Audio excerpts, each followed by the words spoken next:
अब बात ये थी ना कि सर चाइना भारत से आगे कैसे निकल गया, जो कि 2 साल बाद आजाद हुआ। आइए देखते हैं। भारत कब आजाद हुआ? 1947 को। भारत कब आजाद हुआ? 1947 को। और भारत किसका गुलाम था? ब्रिटेन का। किसका गुलाम था? ब्रिटेन का। और चाइना कब आजाद हुआ? 1949 को। और चाइना किसका गुलाम था? जापान का। अब चाइना ने जब आजाद हुआ तो सबसे पहला कदम उठाया कि जो भी जापान के द्वारा किए गए गुलामी के चिन्ह थे उनको मिटा दिया। और ऐसा कभी भी अपने एजुकेशन सिस्टम या सिलेबस में पढ़ाया है नहीं कि हम कभी गुलाम थे।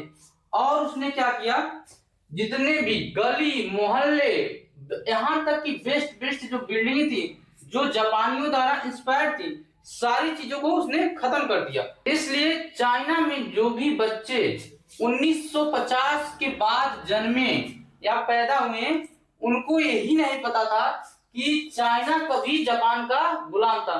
और शायद भारत में भी बहुत कम ही लोगों को पता होगा कि चाइना कभी किसी का गुलाम था।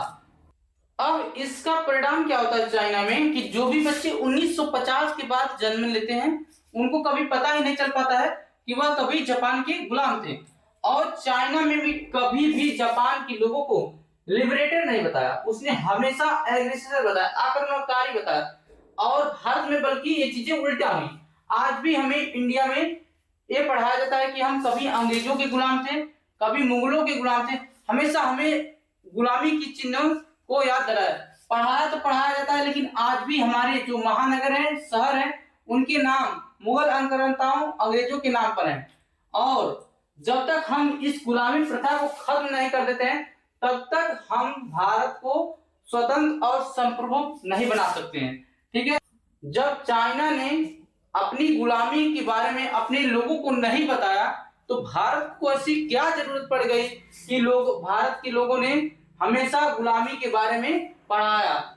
और आज भी हम सोचते हैं कि जो नई शिक्षा नीति में है उसमें हमें गुलामी की सारी चीजों को खत्म कर देना चाहिए और नई नई तकनीकों को पढ़ाना चाहिए, ताकि हमारा जो आज का बच्चे हैं और युवा समाज है आगे बढ़